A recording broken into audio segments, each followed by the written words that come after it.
네, 안녕하세요. 미국 주식 멘탈 케어하기 멘탈이 전부다입니다. 네, 오늘은 시장이 전반적으로 하락하는 하루였습니다. FOMC 성명 발표 후에 약간 상승하는 듯 했지만 다시 하락을 한 건 시장의 변동이라고 볼 수 있겠죠. 우선 FOMC에서는 예상대로 별다른 얘기가 없었습니다.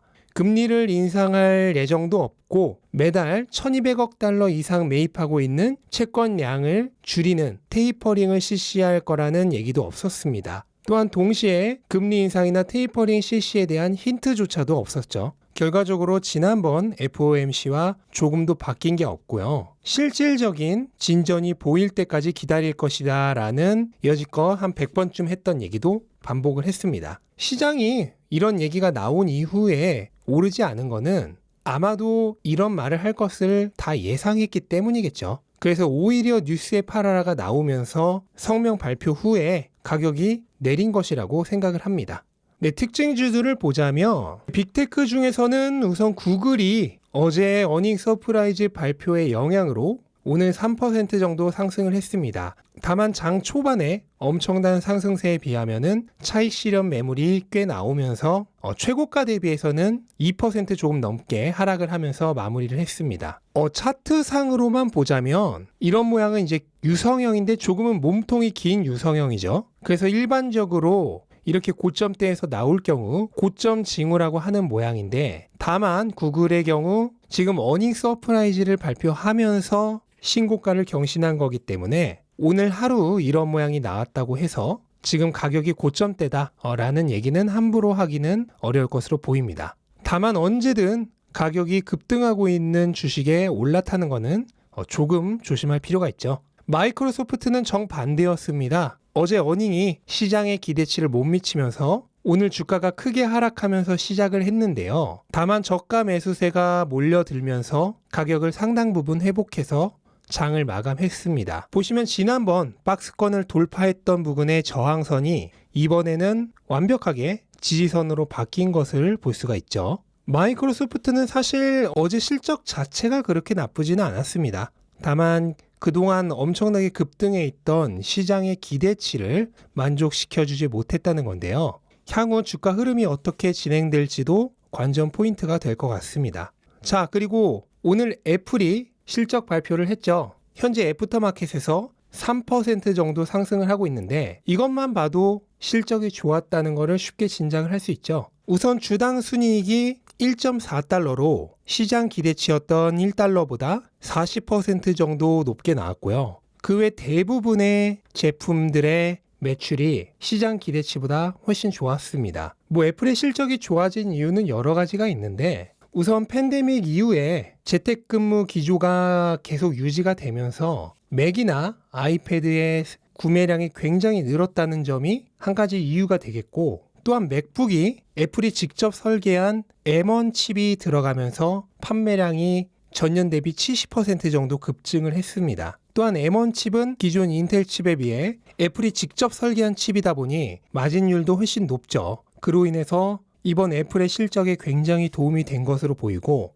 또한 아이폰 역시 이번 아이폰 12가 최초의 5G 아이폰이기 때문에 좋은 수요가 계속 유지되고 있는 것으로 보입니다. 또한 이런 실적과는 별개로 추가적으로 배당금을 7% 정도 늘릴 예정이고요. 자사주 매입을 약 900억 달러 정도 할 예정이란 것도 밝혔습니다.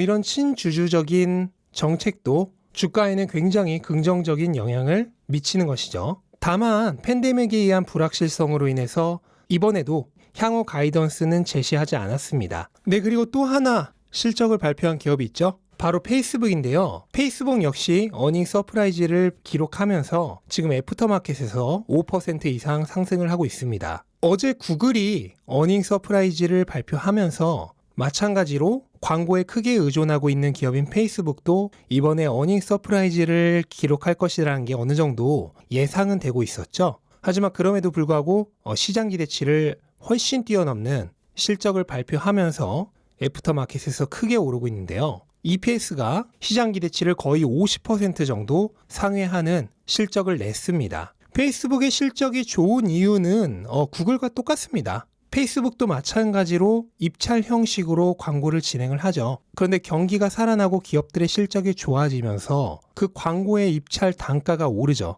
그렇게 되면 당연히 페이스북의 매출과 이익률은 좋아질 수밖에 없는 겁니다. 보시면 전통적으로 광고 시장은 1분기가 가장 비수기고 연말로 갈수록 기업들의 광고에 배정되는 예산이 늘어납니다. 그러면서 동시에 구글과 페이스북 같은 광고에 의존하는 기업들의 매출과 수익도 올라가는데요. 이번에는 가장 광고 시장의 비수기라고 할 수 있는 1분기의 실적이 작년 연말 실적과 크게 다르지 않은 엄청나게 좋은 실적을 보여줬기 때문에 앞으로에 대한 기대감이 더 생길 수밖에 없는 것이죠. 또한 페이스북에 있어서 가장 중요하다고 할 수 있는 월간 활성 사용자 수도 계속해서 증가 추세를 이어가고 있습니다. 이것도 시장을 안심시킨 요인 중에 하나가 되겠고요. 다만 페이스북은 2분기까지는 여전히 이런 좋은 매출 성장이 이어질 것으로 예상을 하긴 하는데 3분기와 4분기에는 작년에 팬데믹으로 인한 엄청난 상승세, 이거는 팬데믹으로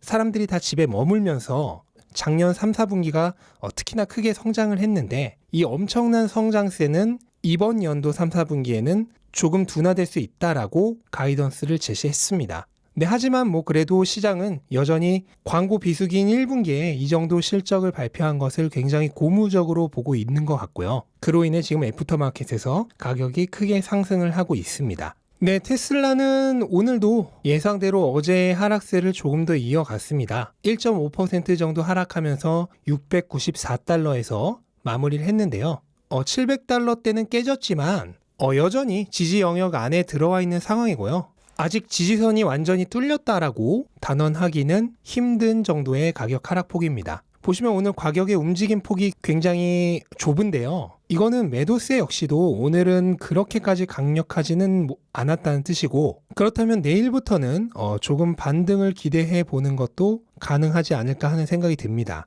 지금 가격대가 어떻게 보면 이제 굉장히 중요한 분기점이 되는 가격대인데요. 여기서 이제 조금 더 하락을 한다면 그때는 완전히 지지선이 붕괴되었다고 얘기를 할 수 있겠죠.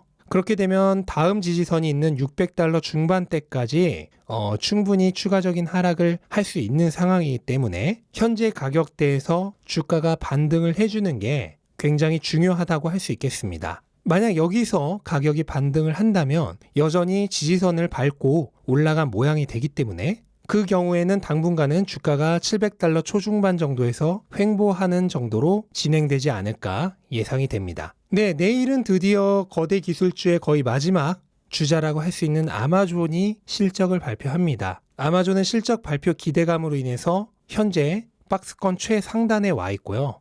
만약 내일 좋은 실적을 발표한다면은 드디어 이 10개월 정도에 걸친 엄청나게 길었던 횡보 기간을 끝내고 주가가 박스권을 돌파해서 새로운 영역으로 진입할 수 있을 것으로 생각이 됩니다. 물론 당연히 실적이 그만큼 좋았을 때의 얘기죠. 또한 추가적으로 아마존은 이번 실적 발표에서 주식 분할에 대한 기대감이 조금 있습니다. 과연 이번 실적 발표의 주식 분할과 관련된 얘기도 나오게 될까 하는 것도 관전 포인트 중에 하나가 되겠습니다.